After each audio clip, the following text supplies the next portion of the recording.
Eyes wide open. If you think Dogman is just a legend, keep watching. From shadowy figures stalking rural backroads, from towering wolf-like creatures emerging from the tree line, these sightings have left witnesses shaken, speechless, and forever changed. If you've ever wondered what really growls in the wilderness after sunset, you're in the right place.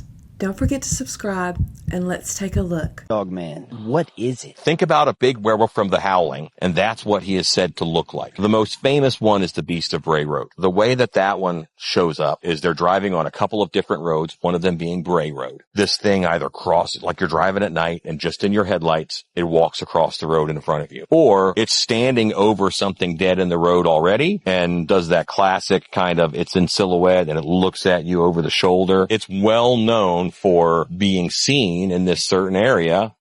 What if something that's part wolf and part human has been stalking the forests of Michigan for over 100 years?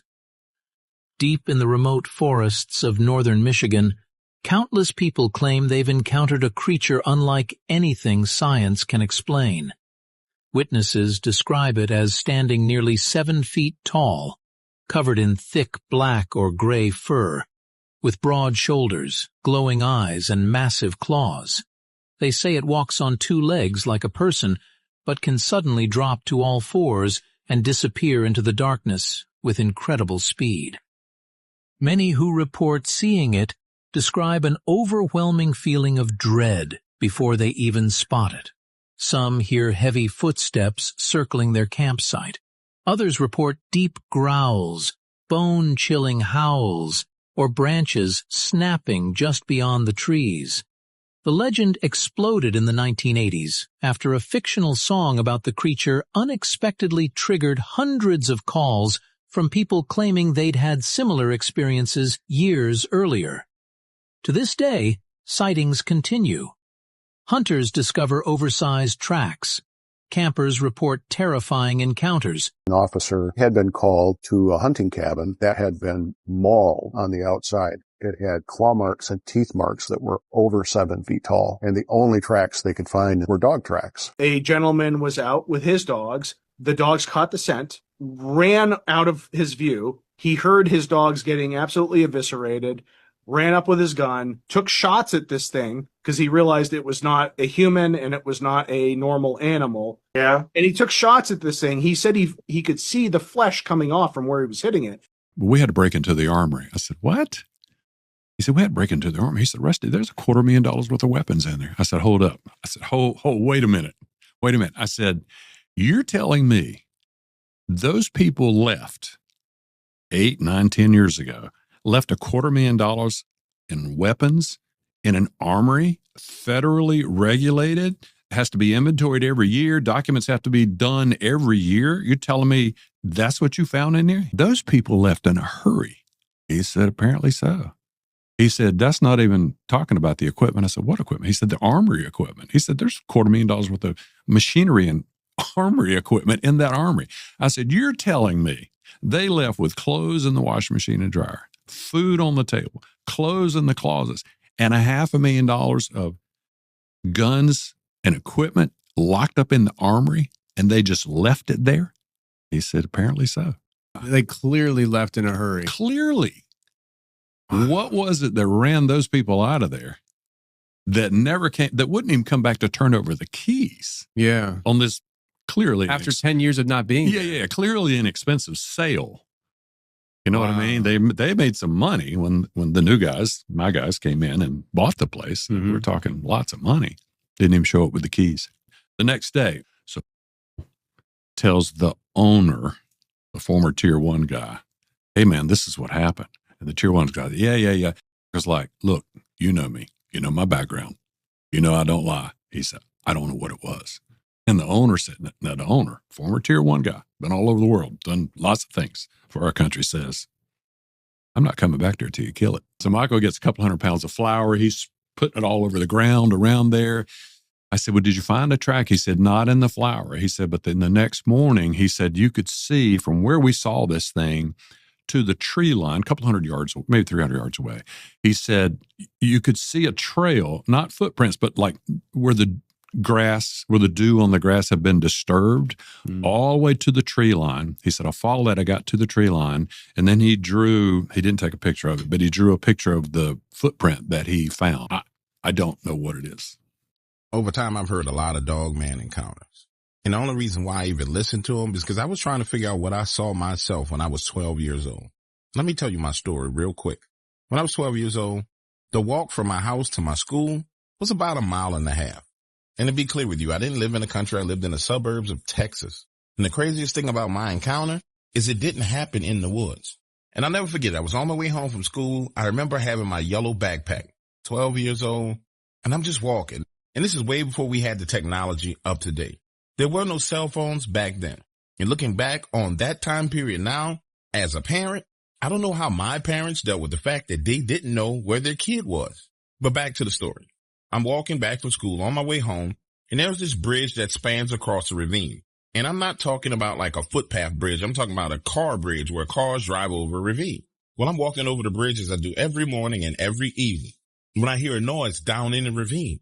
And to me, it sounded like someone talking, like someone had just said, hide. But initially I wrote it off because at the same time I was hearing that, a car was passing by. So I just keep walking. I get about 10 steps further and I hear it again, hide. And I'm not hearing this inside of my head. I'm hearing it come from down in the ravine below the bridge. So I stop, place both hands on the rail, lean over and look. That's when I see what looks like a furry black tail darting under the bridge. Now pause right here in the story and let me say this. I am 12 years old, not an adult. I have no clue that Dogman, Bigfoot, none of that stuff exists. Now, had I watched horror movies as a kid? Yes. Could that play a factor into what happened next? I seriously doubt it, because even though I was a kid, I wasn't crazy. I wasn't insane. I had no mental health issues. I was of sound body and sound mind. So when I see that tail go under the bridge and disappear, I turn, check both sides of the street, run across and go to the other side of the bridge. And when I get there and look down, there is a giant black wolf shooting. I mean, there was a giant black wolf with a long tail running full speed down that ravine. And when I say running, it's running on 2 legs, and it's not running slow at all. It is lightning fast how this thing is moving. Now pause right here and let me answer this logical question for everybody. You're going to sit there and say to me, first of all, kid, you don't know what you were talking about. You was just a kid. Well, let me explain it all to you. As I walk across that bridge, put my hands on the rail and lean over and look down, it's got his head turned up and looking up at me. And that is a giant black wolf. It looks me dead in my eyes and takes off running. Now, I don't know if you can remember being 12 years old and being afraid and what it did to you, but I can definitely tell you what that did to me. It took off running in its direction, and I took off running in my direction, headed home. And I ran that entire way home, barging into the door, going straight upstairs and locking my room because my parents would not get home for another 3 hours. When I tell you that was the most tumultuous 3 hours of my life, it really was. Every thought, every noise, everything brought me back to that moment where I saw it looking up at me. Now, lucky for me, I never saw it again after that day, but I still had to cross that bridge every morning and every evening. In August of 2024, Jenna and her husband were driving home through Gurnee, Illinois around 11 p.m. The road was dark, surrounded by open fields, and they were the only car out that night. As they rounded a curve, Jenna saw something standing in the middle of the road. It was tall, extremely thin, and hunched over. It had unusually long arms and legs, dark, patchy fur, and a face that reminded her of a wolf or German shepherd. Its back legs bent almost like a deer. The creature looked directly into their headlights. Then it ran. In only 5 huge strides, it crossed the road and disappeared into the field. Jenna screamed for her husband to brake, but he never saw anything. To him, the road was completely empty. As they drove away, Jenna turned around and kept watching. The creature stood perfectly still in the field, staring back at them. Her husband still insists he never saw anything at all. After doing some research on what she experienced, I found several possibilities. She may have seen the Illinois Dogman, a local legend described as tall, hunchback, wolf-like creature with deer-like legs and patchy fur. Bad man, bro. What about? I go toe to toe with me. You know what I'm saying? You got to be formidable. When I seen Fool, I'm like, hold on, boy. It ain't no way I'm fighting Fool. His thighs, as long as, bro, I said, look at his thigh, his shoulder. I said, oh no. Straight steel. And bro, he looked, picked up the rabbit, took off. Couldn't believe it. Faster than a rabbit. Oh, he was fast. You know I couldn't move that fast. Me and Bob couldn't run that fast. Me and you couldn't run that fast. Odor, the game warden or whatever he is going along, and he sees the couple on the bank, and his dying testimony that this went down, that he could see it going down and went down, but yeah. I've heard that same story. So the point is, that's the lore around this place. You would not think a reasonable adult, is going to be at 10 o'clock at night anywhere off the road, 75 yards in the woods or in a field with a kid. I mean, flooding. And flooding. Like I say, it was no sign of a gun, no sign of. I've been looking for the picture I had that showed like eye shine, and she mentioned it. I see eye shine when we went back to the footage. So it takes away the human capabilities when you start seeing eye shine. The only time we show eye shine is the red of a picture that's point blank, not across the woods over there. I said, if this thing ain't got tennis shoes on, we got something. I don't know what it is, but if it ain't got shoes on, we got something. And that's just the way I said it. It's being jokester that I am in a truck. I said, this isn't something we were expecting to get, and we sure weren't expecting to get anything. If we got lucky and got anything, we thought maybe it'd be a Bigfoot. But when I'm watching the film, and every now and then you see like knots up on top of his head, like his ears there. That's what said. She didn't believe it. I said, go back and look. It looks to me like it's got ears on his head, not on the side, but up like that. You figure out, well, it ain't just one. Like I said, you have the Bigfoot community and you have the Dogman community. So where do we fit? Because we don't really know what it is. We just call it cryptid. There's something cryptid. If you want to say it, for sure, you can't really say. So now, what we did experience. Now, when we went there too, we went up the north end or whatever, and they had, we were in the gift shop, and we were talking. I was talking to one of the ladies, and just out of the blue, I said to her, so how many Dogman reports you get up here? She said, we don't get Bigfoot reports. We get Dogman. We've got several Dogman reports. She should have never said that. She said it. Yeah, it's like the government. It come right out. Because I've heard people ask those same people that you're referring to, and they're always very coy with them. And no, they weren't. She wasn't. It just spilled right out of her mouth. I caught her just right.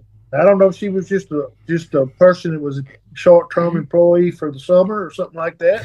Which she might have been after she answered that question. Oh, maybe. We would put everything in the middle of the room and have a huge bonfire. We had a really good one going that night, a good fire going that night. And we start hearing the pack of wild dogs. We knew they couldn't get up into the building that we were in. And we hear these dogs and we walk outside and here comes a pack of wild dogs. And if I remember right, there were 6 of them.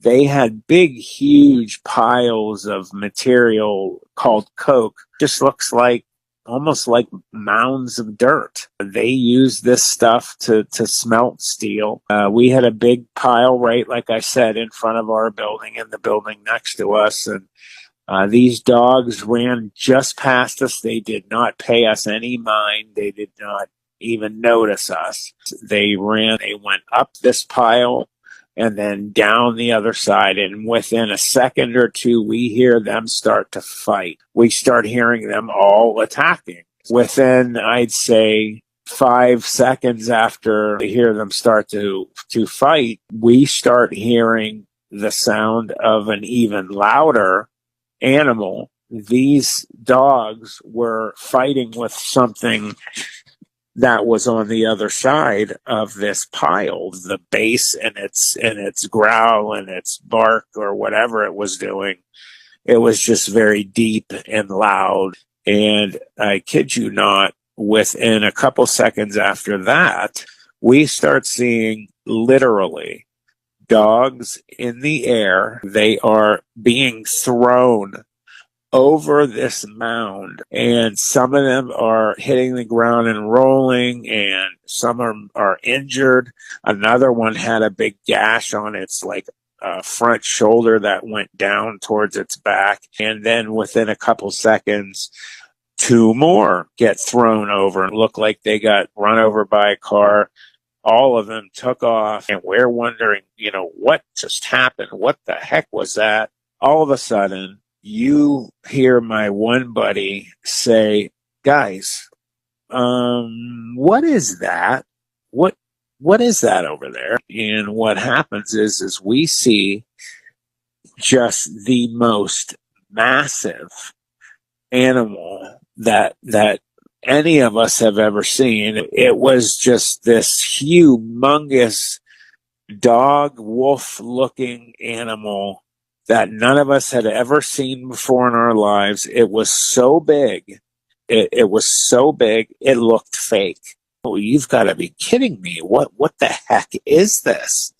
And it was very obviously canine. Like I said, it looked dog-like, German Shepherd, like more wolf than anything. And what it did next, a lot of people kind of chuckled or laughed about this. Most didn't. I'm sure you'll have some listeners that maybe will find it amusing. It was not in any way, shape, or form. This dog lifts its leg and it starts doing its business. And what freaked me and my friends out the most, it started urinating, and the stream that came out was so powerful, and the stream was thick, like almost like a water hose. And when it hit this mound of this material, big chunks started getting thrown up in the air, and it was going over to the right and to the left. The just overall strength of the stream of it urinating, of how it was throwing this material, it was disturbing and it was scary, because it gave you a sense of not only is this thing physically large, I mean, even it doing its business it's weirdly like super strong, and it just gave us all this impression of this thing is dangerous, it's gigantic, and it can do damage. My one friend starts backing up, is freaked out, and trips and falls into the wall, this makeshift wall. It made the metal on concrete real loud scraping sound. It was super loud. And right then, this animal, it snaps its head over. It looks right at us. And my heart sunk. I felt the blood in my face leaving. Its eyes almost looked like they had a battery source behind them. At first we felt like, well, it must be from the fire.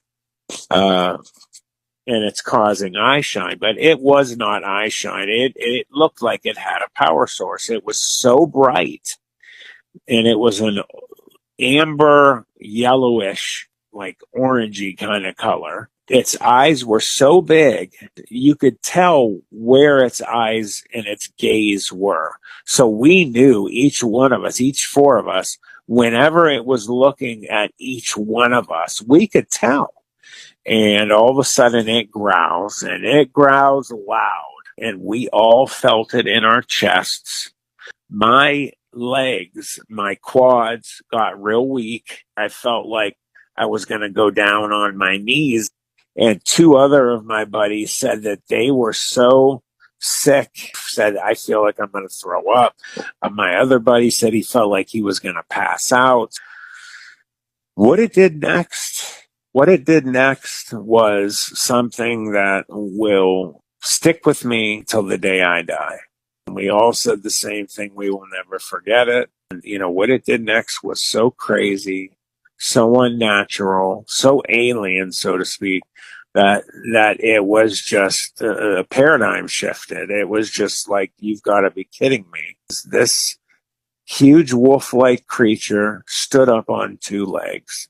It was just gigantic already, but when it stood up on two legs, it wasn't like a dog standing up on its two hind legs waiting for like a biscuit or a treat from its owner for doing a trick.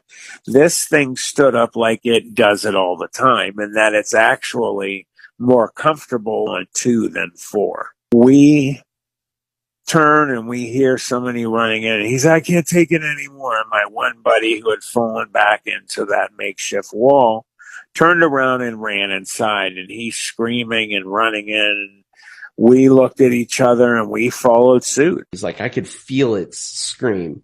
And I was like, what did it sound like? And he just said it sounded terrifying. And he goes, but this thing is up there. And he goes, I could see its like upper body up against kind of like the windshield and then like the side view of the car. And he goes, it was just shaking the car and it was screaming at us. And he goes, this time the pig's losing its mind. And he goes, but we were so startled that he goes, I leaned over and me and your grandma just started holding each other and we started praying. And he goes, then after a little while it ended and it walked off and we couldn't see it anymore. And I was like, oh my gosh. And so I was like, what do you think it was? And he goes, it didn't look the same as the sticker on your phone. And I go, well, what did it look like? And he goes, its face looked a little like he didn't say it looked like a dog, but he said that it was pointier. And I was just like, and I didn't want to say like, I had heard about Dogman when he had talked about this. And even when I first heard about people seeing that, I was like, I don't know about that.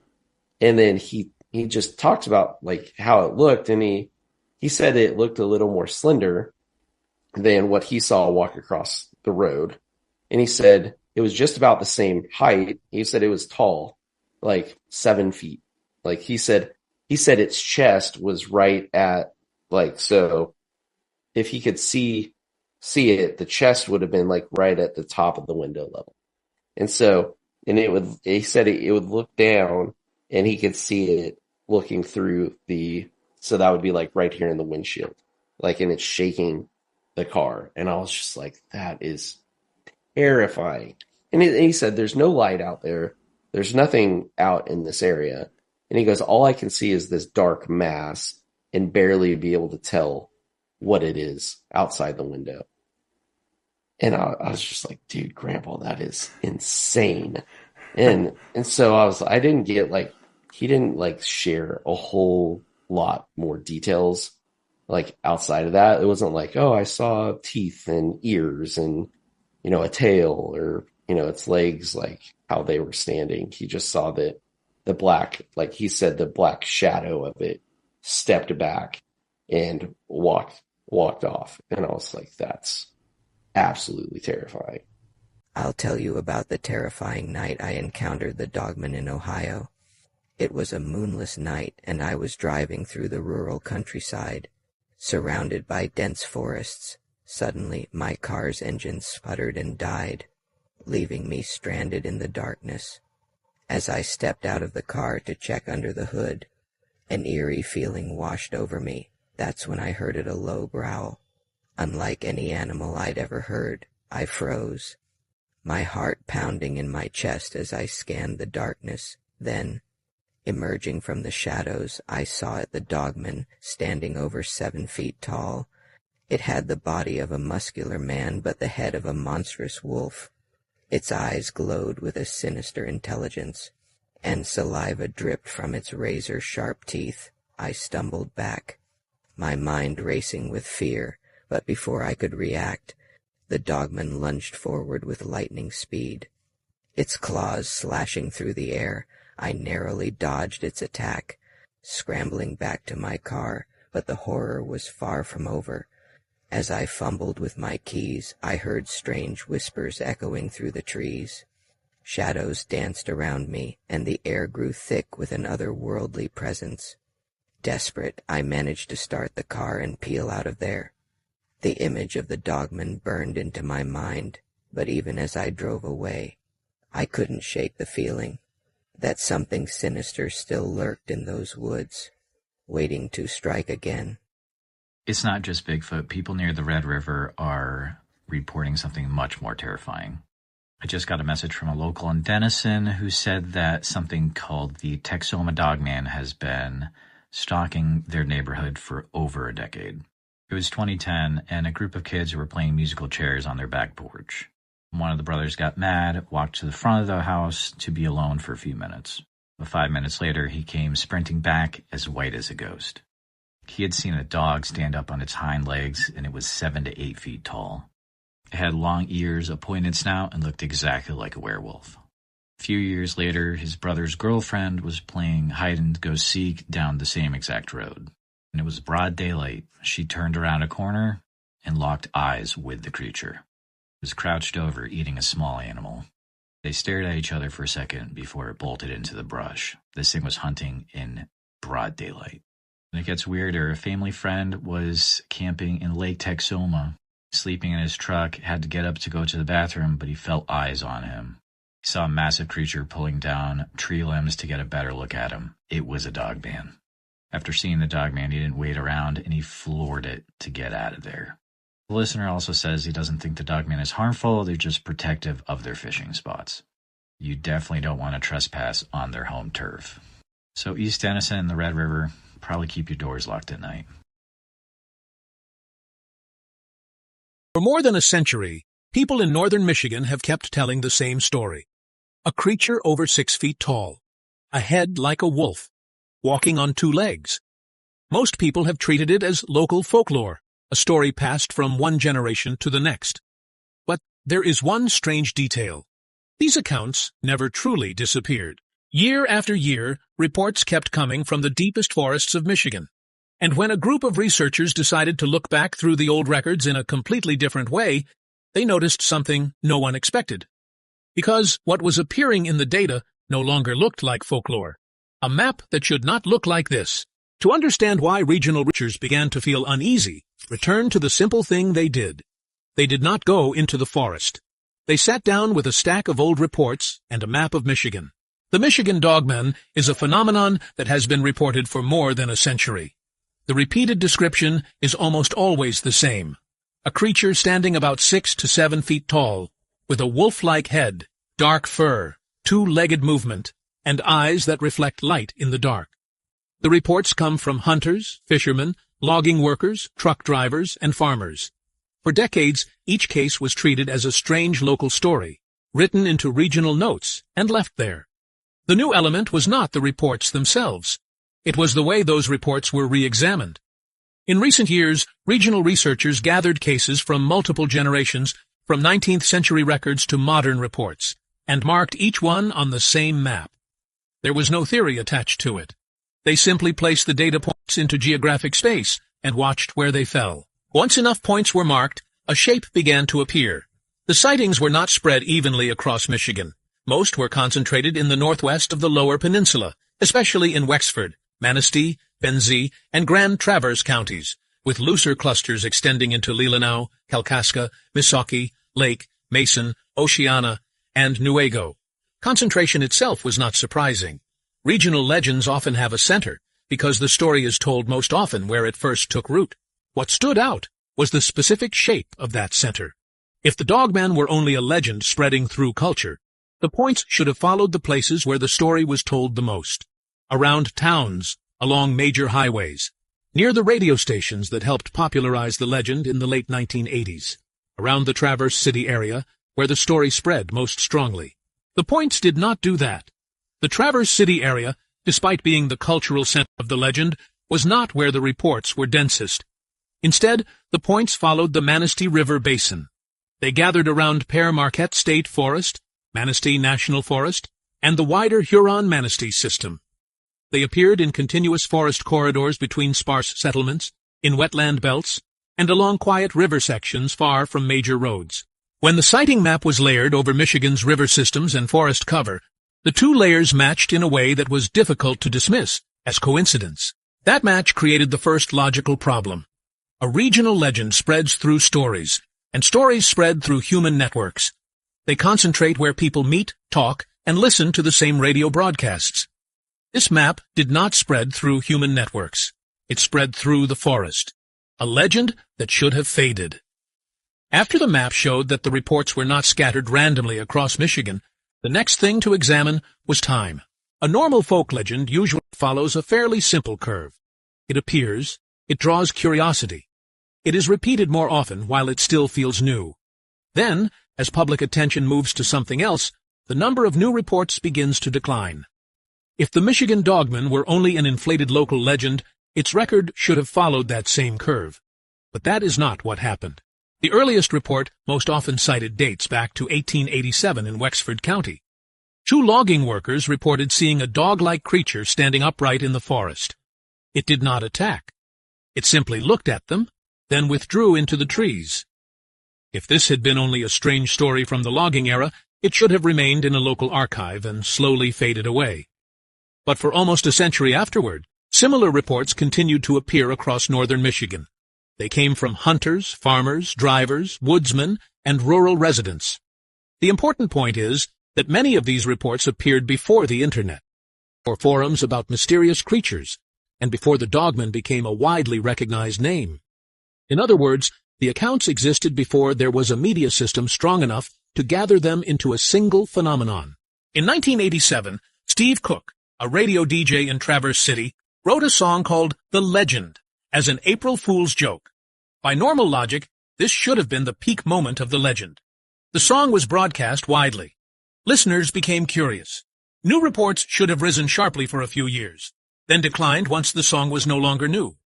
But the reaction showed something else. Cook began receiving letters from people who said they had seen a creature like the one described in the song. Many said they had stayed silent for years because they feared ridicule. That changed the meaning of the 1987 song. It did not simply create a new legend. Look at different cultures around the world. Okay, they talk about dog-headed people. Okay, the Greeks, the Vikings talked about fighting, dog-headed men. St. Christopher, the original was dog-headed. When I was in Iraq, one of the workers that were there, we were just talking just like weird stuff, and he would talk about in ancient times, there was a tribe of dog-headed men that lived in the mountains that would come down and trade with the people of Babylon.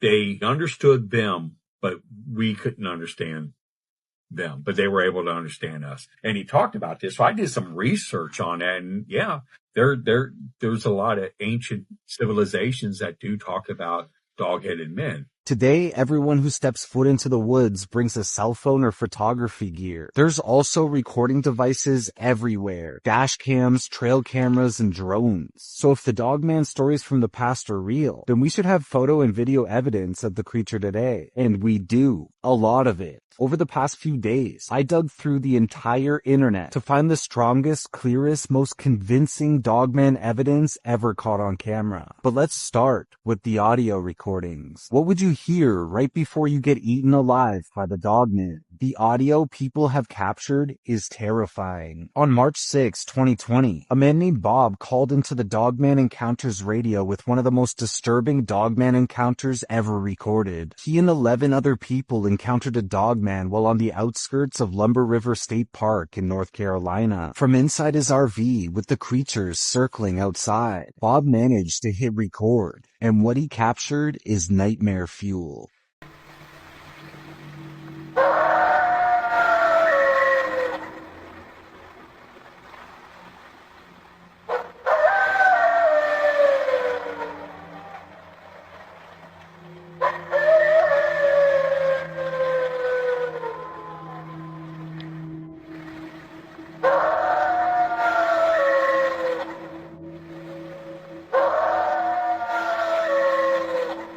Now these sounds are terrifying. The howl is similar to a wolf's, but deeper, heavier, like something far bigger. But here's the part that shook me the most. I've heard this exact same sound before in real life. Years ago, I was investigating the Bell Witch Cave in Adams, Tennessee with my friend Karma the Maker. We had to sneak onto a farmer's property to even reach the cave. And we'd already been caught once by the guy riding his ATV up to us with a shotgun on his lap. So that night, we hid in a ditch beside his property line waiting for him to go to sleep so we can sneak into the cave. When suddenly, from somewhere in the forest in the direction of the cave, the woods erupted in the exact same noise that I just showed you. At the time, I had never heard of Dogman at all ever before, but how we described the sound right after we heard it was it kind of sounded like a dying donkey mixed with a wolf's howl, and it was very, very loud. It sounded exactly the same as those audio recordings, except I heard it very clearly. The sound was coming from about 50 meters somewhere in the tree line, somewhere towards the entrance of the cave we were supposed to sneak inside. We had no idea, neither of us knew what this sound was. It was just a mystery. It freaked us out so much that we actually left. And good thing we did, because that noise remained a mystery noise up until I was doing research for this video. Those are the exact same sounds I heard with Karma the Maker. And here's the really scary part. Adams, Tennessee, where the Bell Witch's Cave is located, is only 20 minutes from this known Dogman hotspot, the most world-famous Dogman hotspot, which really leads me to believe that what we heard that day was the Dogman. And before anyone tries to say that the first clip was fake, listen to this second audio clip captured by hunters inside Land Between the Lakes. It sounds nearly identical.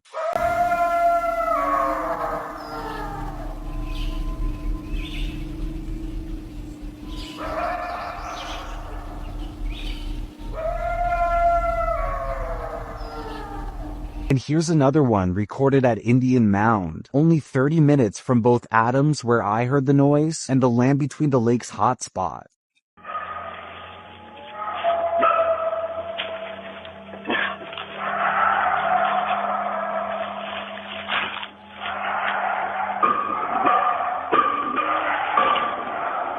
All of these recordings are eerily similar. Different people in different areas all recording the exact same thing. But here's what proves these aren't just guys playing a sound effect in the woods. Even though the sounds match, they each have distinct vocal differences, slight changes in tone, pitch, and power, close enough to the same type of creature, but different enough to confirm that these are unique, real vocalizations. Not a reused recording or a hoax. Whatever's making these sounds, it's out there, and people have heard it. Now, if the sounds weren't enough to convince you that something real's out there, just wait, because the audio is just the beginning. There are tons of photo evidence.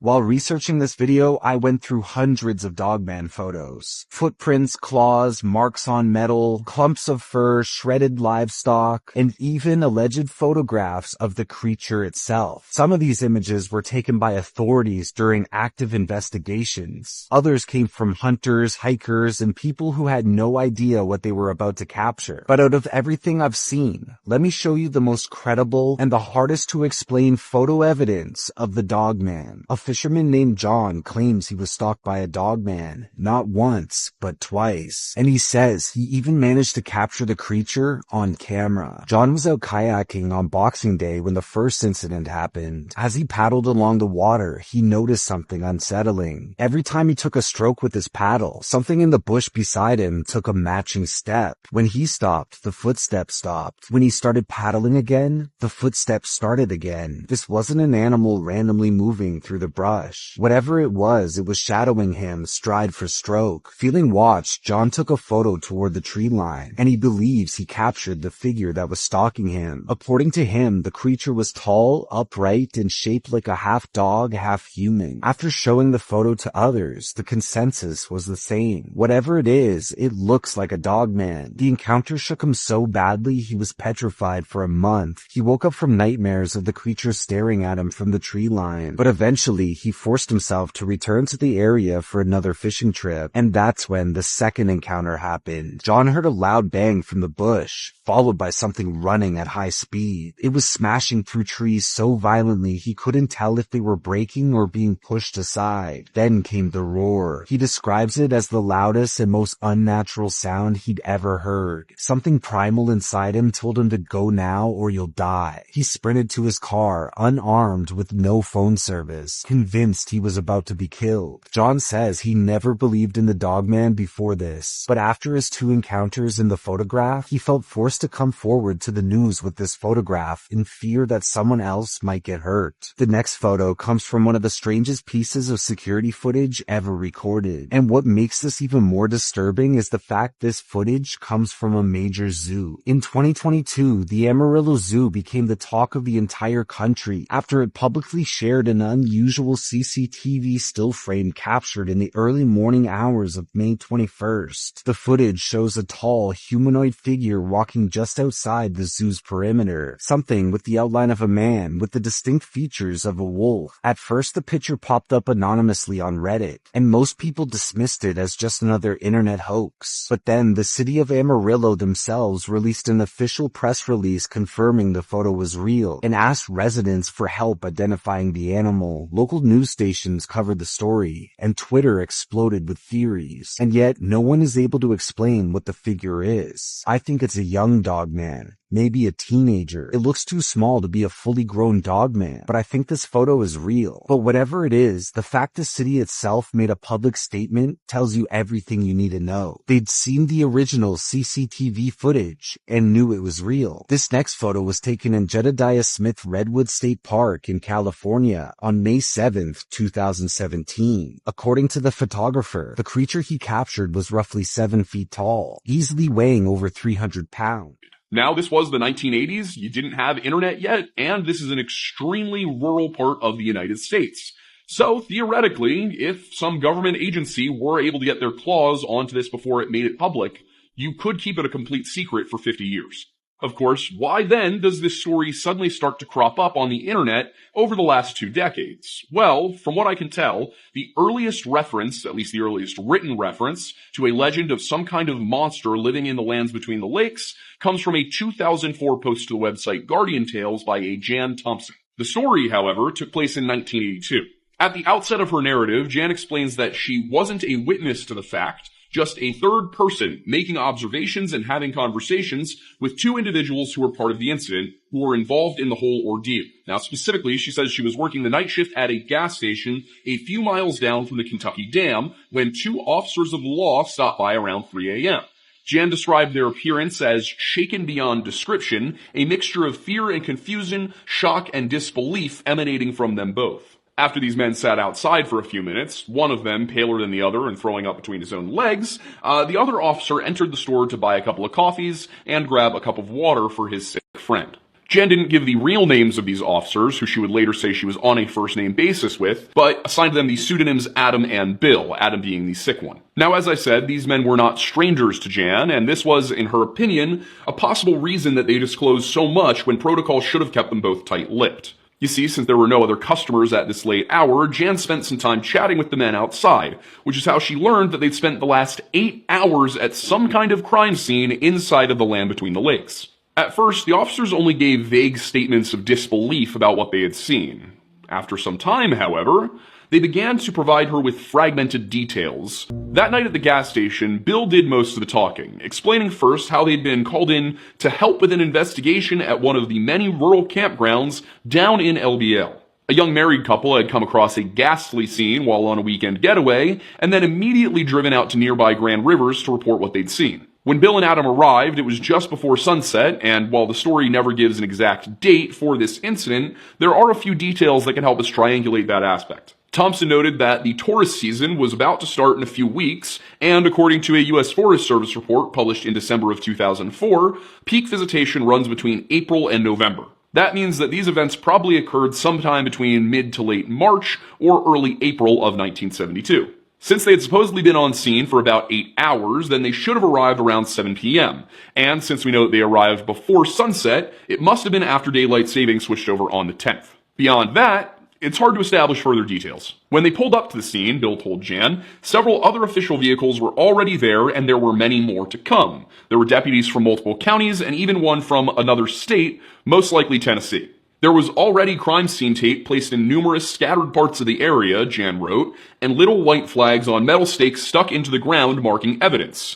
One county coroner was already there, as was a single ambulance, but over the next few hours, several more coroners from neighboring counties are said to have been called in. That's not exactly typical, but it can happen, and it could be the result of a number of things.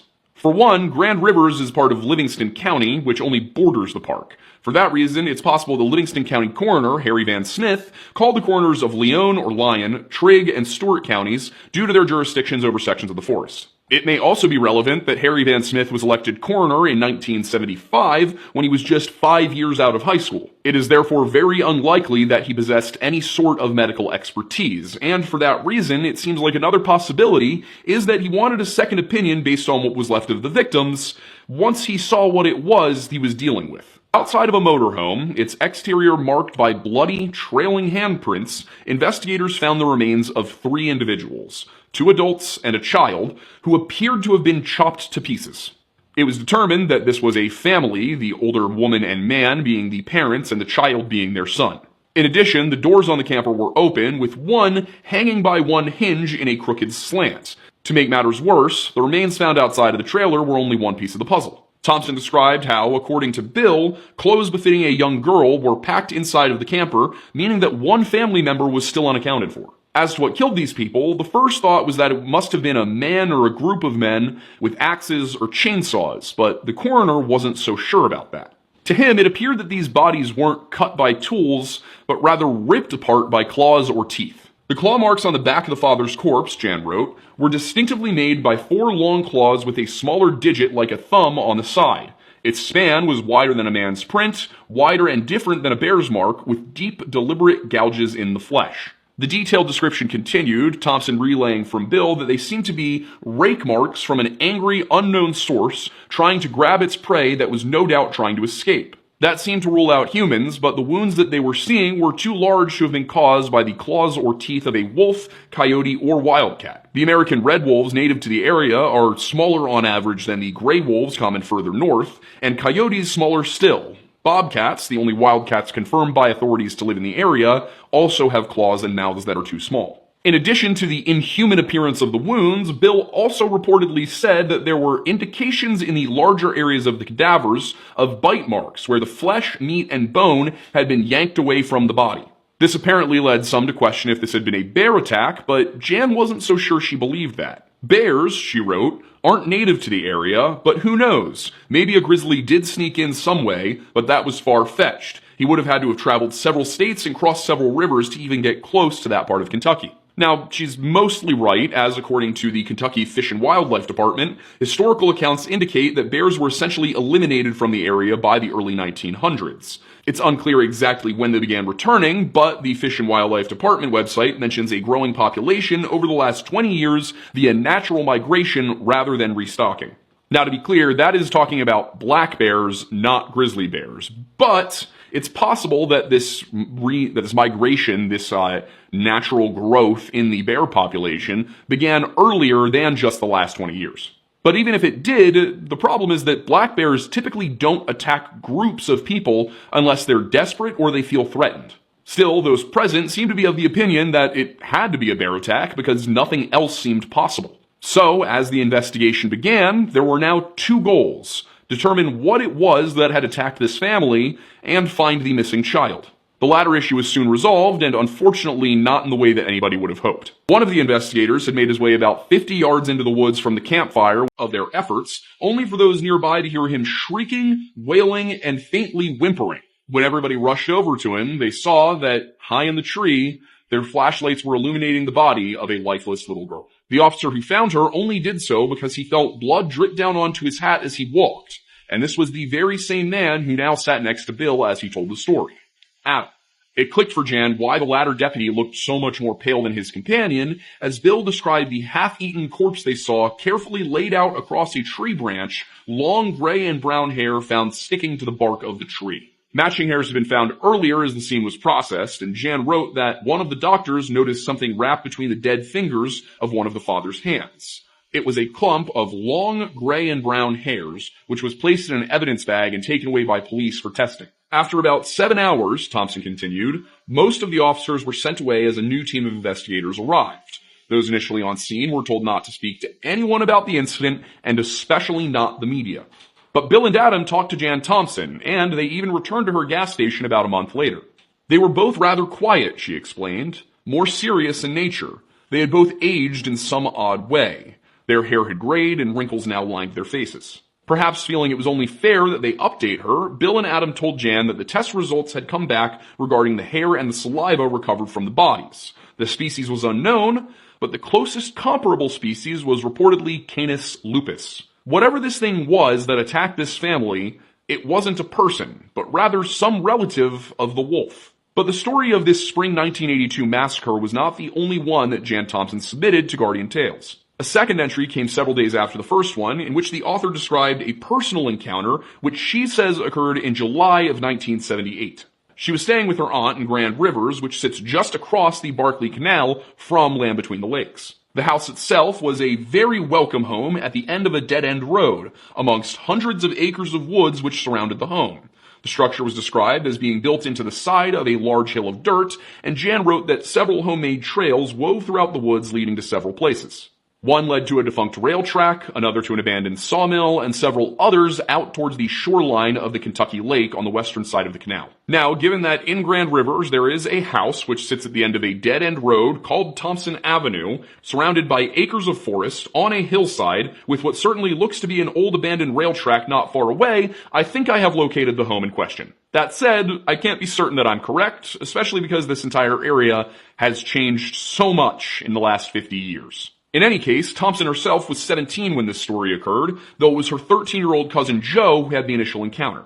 Jan was playing with her younger cousin, 10-year-old Rhonda, when she heard Joe's dirt bike screaming at an almost soprano type of gear, long, steady, and fast with no shifting sounds. She furthermore described it as just a straight scream of one gear in motion with a full throttle going at top speed, indicating he was making a beeline back to the house rather than just messing around in the woods. As he came over the hill and then rather ungracefully dismounted his bike, panic wild in his eyes, he shouted, "It grabbed me, then look at my leg." Glancing down, Jan saw that her cousin's Levi jeans had been torn open along the thigh by what seemed to be some kind of animal's claws. Before anyone could ask questions, however, Joe started shouting again, yelling that whatever attacked him walked on two legs and had followed him along his dirt bike path all the way from the abandoned sawmill. He was able to pretty clearly describe what it was that was chasing him, noting that it was hairy and had a long snout, and clarifying that as it chased him, it ran on two legs. Joe all but forced the two girls to go back into his parents' house, only for the creature to appear atop the hill as they neared the door. At first, Thompson wrote, it appeared to be a very large wolf emerging from the dark outline of the trees, but as it approached that one-laid road that connected to the driveway, its height grew to a towering shadow that stood on two legs. Once fully upright, the beast stood a full foot taller than the average man, covered in black hair and sporting a long, canine-like snout. The children ran inside and barricaded the doors, waiting for Jan's aunt to return home, her Cadillac pulling up just after they heard the sound of a window breaking downstairs. But Jan's aunt had a system, which was that when she came home with groceries, she would honk the horn a couple of times, which was the kids' signal to run outside and help carry everything in. So, when she honked, it seemed that maybe she scared this thing off. I say that because she had no problem getting inside the house. Nothing attacked her. And when she entered, Jan and her cousins were, at this point, hiding inside the master bedroom with knives drawn in case of the worst. When her aunt entered the home and saw them so armed, she was at first angry, wondering why on earth they were playing with knives. After a little bit of back and forth, Joe eventually did manage to get his story out, and according to Jan, her aunt didn't laugh, she didn't respond at all at first. In fact, she never said a word until she came back from inspecting the windows in the bedrooms. Now, after looking around the house, Jan says that her aunt said indeed there was a broken window, broken from the outside in, but she said nothing more of it to the children, preferring to wait until she could discuss it with her husband when he returned home that night. Now, Joe and Rhonda's father had a pretty simple solution to the problem at hand, which was to tell his children and his niece to stay out of the woods. Apparently, he reached this conclusion after he himself traveled out to the abandoned sawmill early the next morning. Once there, he discovered several pits dug and filled with animal bones, as well as parts of carcasses along the path that led to the old sawmill that couldn't be explained. She added that there were also holes dug into the sides of the bluff along the hills that overlooked the old mill that looked like deep caves big enough for a man to hide in. Now, not only that, but apparently there used to be a Boy Scout camp on the other side of town, and the boys there had at some point seen an unexplained creature with wolf features walking along the edge of the waters close to the campsites. In fact, he even said that he and his older son had seen it once themselves. Since she had these experiences as a young woman, Jan says that she's talked to a number of people from the area who have encountered or at least heard of the beast. Many of those conversations happened on a bench outside of the very same IGA grocery store her aunt worked at in 1978. It also wasn't long after the events of July 1978, just 4 years later, that the first story she submitted is said to have occurred. Then, in the early 1990s, Jan wrote, her father accompanied Joe back to that same old abandoned sawmill. Describing her cousin and her father as two brave men, the bravest I know of, both of whom served in the military and fought in two separate wars of their own time, Jan claims that they returned ashen-faced and bewildered. The two veterans expressed that they both experienced the feeling of being watched and felt an uneasiness that something just wasn't right. An eerie quiet had hung about the place, where no life stirred as they explored the area. Even the birds seemed reluctant to fly directly overhead, almost as if they could sense that something evil lurked below. The bone pits were still there, fresh ones now accompanying those Joe's father reported seeing in 1978. And neither man could shake the sense that a large black shadow was peering out at them from deep within one of those holes carved into the bluff. Now, according to Jan, her father's response to the entire issue was, much like her uncle's, to just avoid the woods. He told her that there are some things you just can't explain,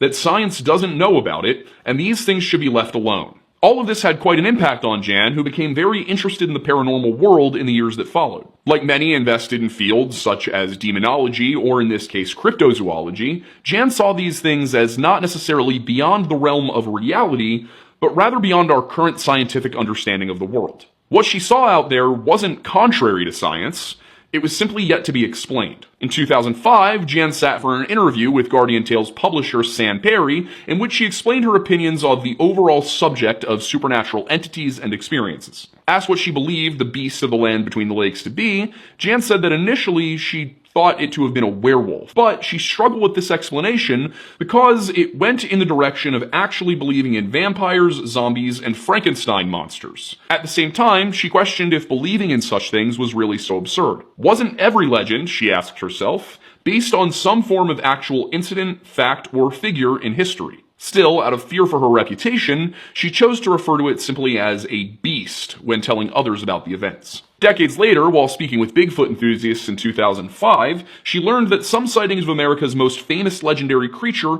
lined up with what she believed she observed all those years ago. Furthermore, these descriptions were found almost exclusively east of the Mississippi. So for Jan, this was a much more reasonable explanation than a shape-shifting creature like a werewolf, and it was comforting to hear that others had experienced the same thing. But why did it take so long, over 20 years, for Jan to find other people like her? Why was it that everyone else was so quiet about the land between the lakes? In Jan's opinion, the reason nobody else had come forward about the events of 1982 was simply fear of ridicule, of being considered crazy or a liar. In addition, she argued that the powers that be came and took over the crime scene, had all witnesses involved threatened with some form of punishment if they ever did open their mouths up about what really happened or what they truly saw. In a further post to Guardian Tales, labeled LBL Investigation, so published in 2005, Jan explained that she met up with a group of Bigfoot researchers a year prior and had taken them out to the locations noted in both the 1978 and 1982 stories. By this time, the area had changed quite a bit. The sawmill had been demolished, Jan writing that on one side of the woods, there was a new subdivision going in, and that a few miles away on the other side of the forest, some barge companies had made a coal and rock depot. Now, the house at the end of Thompson Avenue is between two locations matching these descriptions, so I believe it's very likely that the sawmill was somewhere nearby, and that I do have the correct home. The location for the incident that occurred actually within the Land Between the Lakes National Recreation Area did have more directions, but it was no easier to find than that house. According to Jan, it was one road down on the left past a popular campsite, quickly followed by another turn at a cemetery, then driving through a creek bed, and finally off to the right into a small clearing. At least that's how it was back in 1982 when she first visited it herself. By 2004, however, that first road to the left past a popular campsite turned out to be a new road put in that just ran into the main road to the major campsite, meaning their route would be different. I will say, it was extremely frustrating to me that Jan could have given the exact locations here and simply chose not to. All of these are public land. There was no reason she couldn't just give the name of the road and the name of the campsite. Anyway, when they did eventually get where they were trying to go, they found a set of 2 concrete block bunkers, one of them built into the ground and only accessible via a hatch at the top. There were also 4 others a little ways into the woods, but by this point they had been reduced to rubble and rebar. The Bigfoot researchers there with Jan that day suggested this all could be because of the fact that when something out of the extreme ordinary happens, as may have been the case with this alleged family killing by an unknown predator, the feds usually come in and take over. There are some other possible explanations, but I'll be getting to that. I tried very hard to figure out where this location actually was, but nothing on the map seems to fit with what's described here. That said, the folks over at the channel Cryptid Kentucky believe they've found it, and from what I can tell, their location seems to check enough boxes. In particular, they were able to find a set of concrete bunkers. Their footage makes me feel confident that these bunkers were not constructed as a result of whatever happened in 1982, partially because some of them are just fully open, don't even have doors, they're just basically concrete room with an opening. But on the other hand, I'm not precisely sure what they would have been used for either. If I ever get the chance to travel out there myself, I will be sure to ask the Forest Service if they can tell me what these bunkers are for. But for Jan, all of this was looking more and more like an episode from the X-Files. She asked why the road was shut down, why the creek was redirected, and why these concrete bunkers had been constructed. Did the feds indeed come in, she pondered, take over, and hunt something down? Over the last 2 decades, several more people have come forward telling their own stories about their experiences within the land between the lakes, though few of these are so violent or terrifying as the one described by Jan Thompson. People describe feeling watched, finding footprints, or even catching a glimpse of a tall, hairy, wolf-like creature standing or running on 2 legs. One of the earliest recorded sightings occurred in Wexford County, Michigan, in 1887, where a group of lumberjacks claimed to have seen a large bipedal canine with glowing eyes stalking the woods. Unlike a typical wolf, this creature stood upright like a man, had long claws, and let out a terrifying, inhuman scream. The man has a security camera set up inside his home facing a window. Lately, he's noticed eerie activity outside that window. Dark figures peering in and unusual noises just outside. Spooked, and wondering if he's imagining things, he decided to prove it was real, and installed the camera. For the first few nights, nothing happened. Then he captured this.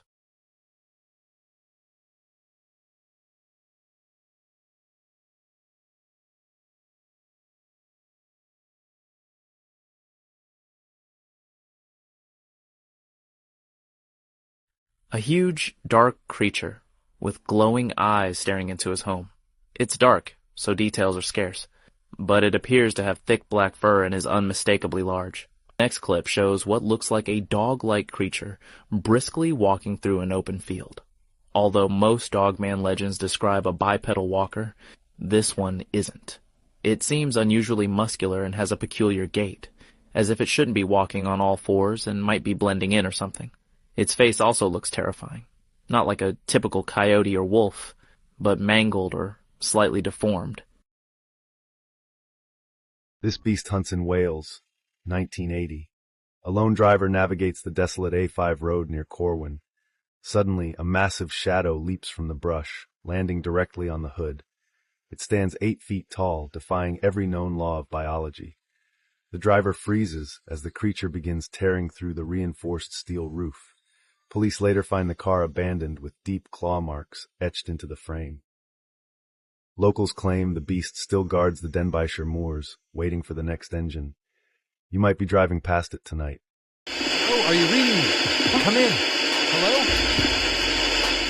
Thank you for watching. If these Dogman encounters sent a chill down your spine, make sure to subscribe and drop your thoughts in the comments below. As always, stay safe, stay aware, question everything, and remember, out there in those woods, something might be watching.